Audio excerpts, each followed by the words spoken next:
बिहार के मुख्यमंत्री नीतीश कुमार की राजनीति अब धीरे धीरे समाप्त होती जा रही है और जो कुछ भी थोड़ा बहुत जन समर्थन उनके पास बचा हुआ था वे भी अब उनके हालिया स्त्री पुरुष वाले बयान पे संभोग और शारीरिक संबंध बनाने वाले बयान के बाद उनकी खिंचाई हो रही है और जगहंसाई हो रही है। उन्होंने भले ही उस बयान को लेकर माफ़ी मांग लिया हो, लेकिन जनता के बीच एक बार कोई संदेश जाने के बाद वह कई वर्षों तक जिंदा रहता है। वह 1 या 2 दिन में समाप्त नहीं होने वाला, ऐसा तो मानकर चलना ही चाहिए। तो अब बात करते हैं नीतीश कुमार की ऐसी स्थिति क्यों हुई, क्योंकि ऐसा बयान या इस तरह का बयान ये पहला बार नहीं है। इससे पहले भी नीतीश कुमार मुख्य सचिव को मुख्यमंत्री बोल चुके हैं और भाजपा के साथ पुराना रिश्ता बता चुके हैं। तो ऐसा क्यों हो रहा है उनका, इसके पीछे कई कारण हैं। दरअसल नीतीश कुमार आजकल बहुत ज़्यादा मानसिक दबाव में चल रहे हैं। जो उनकी पार्टी थी, जो उनके सहपाठी थे, जो उनके राजनेता थे, जो जिंदगी भर उनके साथ रहे थे, जैसे सुशील मोदी वगैरह हो गए, वे ही अब इनका विरोध कर रहे हैं। अब नए नए दोस्तों के साथ नीतीश कुमार, राष्ट्रीय जनता दल के नेताओं के साथ नीतीश कुमार सही नहीं मेल बिठा पा रहे हैं और दूसरी तरफ से उन पे हमला इतने ज़्यादा हो रहे हैं, इतना हमला उनके ज़िंदगी में कभी हुआ नहीं था और उनके पास इस चीज़ का अनुभव है ही नहीं।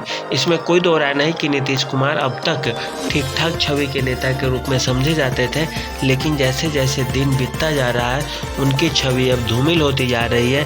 और लोकतंत्र में जब नेता की छवि धूमिल होने लगती तो उनका राजनीतिक अस्तित्व ही संकट में पड़ जाता है और वही स्थिति नीतीश कुमार के साथ भी होने जा रही है।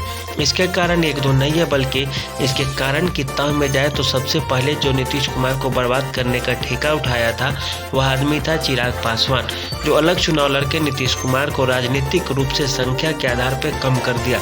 दूसरा व्यक्ति था जो प्रशांत किशोर है, जो सरकार विरोधी योजनाओं और सरकार के विरोध एक जनमत तैयार करने के लिए पूरे बिहार में घूम घूम कर प्रचार कर रहे हैं। तीसरा व्यक्ति की बात की जाए तो वे आरसीपी सिंह और ललन सिंह गुट के हैं, जो नीतीश कुमार को धीरे धीरे कमज़ोर कर दिया और उनकी पार्टी ही टूट गई। आरसीपी सिंह जैसे ही जदयू से अलग हुए, भाजपा में आ गए, नीतीश कुमार का एक हाथ कट गया। दूसरी बात है, नीतीश कुमार अभी यह बयान भी तो दिए हैं, इसके बावजूद उन्हीं के पार्टी के नेता ललन सिंह उन्हीं का पक्ष लेते हैं। ये तो वही हो गया कि गलत भी किए और गलत को सही ठहराने के लिए हंगामा भी वही हाल कर रहे हैं। अब ललन सिंह के साथ पता नहीं क्या होगा जनता दल यूनाइटेड में, क्योंकि अब नीतीश कुमार को हल्का हल्का लगने लगेगा कि मेरे बदनामी, मेरे बदहाली की एक कारण ललन सिंह भी है। अब ललन सिंह क्या करते, वे तो राष्ट्र के राष्ट्रीय सचिव हैं और वो करते तो करते क्या, वे उनका पक्ष लेना तो सही था ही। तेजस्वी यादव के द्वारा तो पक्ष लिया गया, ऐसा इसलिए क्योंकि गठबंधन धर्म का पालन किया गया, लेकिन राबड़ी देवी ने विरोध किया और बोला कि माफ़ी तो उन्होंने मांग ही लिया है, फिर किस बात की राजनीति हो रही है। इसका मतलब है कि सब लोग मानता है कि यह बहुत गंदा बयान था। पूरे देश में इस चीज़ का खींचतान करने लगा लोग और उन्हीं के पार्टी के नेता लोग अपना सर पकड़ कर वहाँ बैठ गए और जनता दल यूनाइटेड से इस विरोध की आवाज़ उठेगी और ऐसा अब नीतीश कुमार को इस्तीफा देना होगा और राजनीति से संन्यास लेनी पड़ सकती है। अन्यथा डूबते नाव में कौन चढ़ेगा यह तो समय बताएगा और कोई नहीं ही चढ़ना चाहेगा। तो उनकी पार्टी के जो भी बच्चे खुचे नेता है वे समय का इंतजार कर रहे हैं। जैसे चुनाव की घड़ी नज़दीक आएगी सब इधर से उधर हो जाएंगे, कोई इस पार्टी में तो कोई उस पार्टी में। अब नीतीश कुमार के पास कोई बहुत बड़ा नेता बचा भी नहीं है जनता दल यूनाइटेड में, जो है वो शेष भाजपा में आएंगे या राजद में चले जाएंगे और इनका जो राजनीतिक अंत है निश्चित है। और उसमें एक सबसे बड़ा कारण निभा रहा है जातीय जनगणना के मुद्दे। जातीय जनगणना के मुद्दे भी नीतीश कुमार के लिए काल साबित होगा, क्योंकि उससे जो इनका कोर वोट था वो खिसक गया।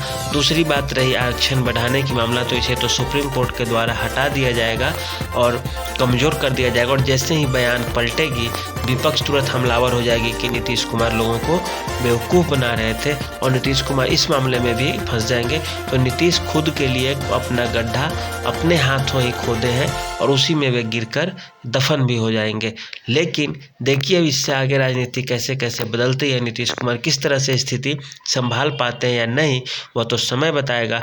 आज के लिए इतना ही, लेकिन यह तो तय है कि नीतीश कुमार ने जिस चीज़ की शुरुआत की दूसरे को परेशान कर ले कि उसमें वे खुद फंसते चले गए, यह समय का तगाजा है या ऊपर वाले की महिमा।